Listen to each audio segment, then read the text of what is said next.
السلام عليكم ورحمة الله وبركاته. بداية الفيديو نصلي على رسول الله، اللهم صل وسلم وبارك عليه.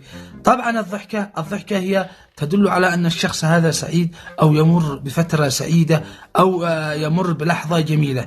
فمثلا عند الغرب أو عند العالم غير العالم اليمني، لو ما يضحك الشخص يقولوا له مثلا يبكر من الصبح يضحك، يقولوا له أصحابه جوني ومايكل وأنجلينا وجونيا يقولوا له أنت تعيش لحظة جميلة، ستعيش اليوم لحظة سعيدة أو سوف يشرق لك المستقبل. عندنا لو ما جيت تضحك، لو ما تضحك يعني خلاص، يعني فعلت حاجة جريمة. كيف يمني وتضحك؟ أول ما تبدأ تضحك يطلع لك هذا يقول لك ما يضحك إلا رابح، وهذا يقول لك يعلم الله ما قد فعلت، ما تحت راسك مدري ما قد معك، تضحك. وهذا عاد هذا يجي لك مهري يقول لك ضحكت ودفت، يعلم الله ما يوقع بك.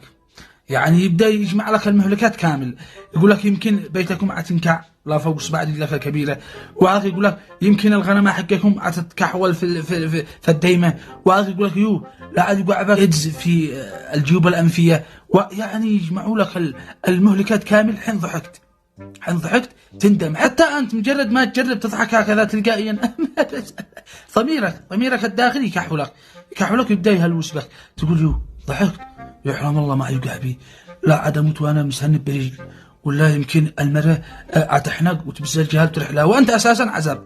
بس تبدا كذا تجمع عليك هموم ضيق الدنيا وضميرك يأنبك ويفعل لك قلق. حين ضحكت يعني هو كأن الضحكة عليك حرام. هذا وإحنا سمونا اليمن السعيد. عاد لو إحنا اليمن التعيس ما كان يوقع بنا. ايش انت بخر؟ ليش كذا؟ ليش محرومة علينا الضحكة؟ الآن أنا ما ألومش المجتمع، خلاص قدي عندنا عادات تقاليد.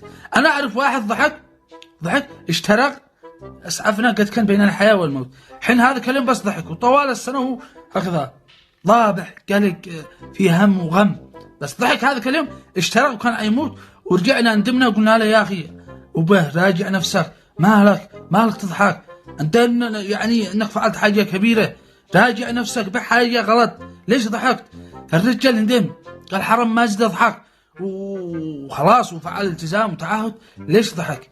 فاحنا شعب مسكين بنحاول نسوي على ارواحنا، واحنا اساسا ما بشوى السلام، ولكن هكذا ضحكة تصنع والمشي حالنا، لانه احنا عايشين كل الكرب وكل الهم والغم. يعني قد عادات وتقاليد من جد الجد، ان هذا الذي يضحك خلاص عاد زرطها الدنيا زرط. ليش ما يكون حاجة ايجابية؟ ان هذا الذي يضحك يمكن يشرق لها هذا المستقبل المصدي اللي احنا عايشينه، يمكن تتفتح لها الدنيا من كل شيء بدل ما ينفتح لها الديون وبلاغات من الاقسام ومشاكل وهموم.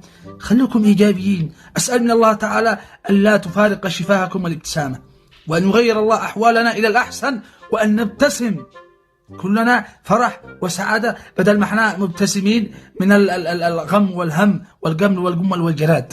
وتحياتي لكم جميعا.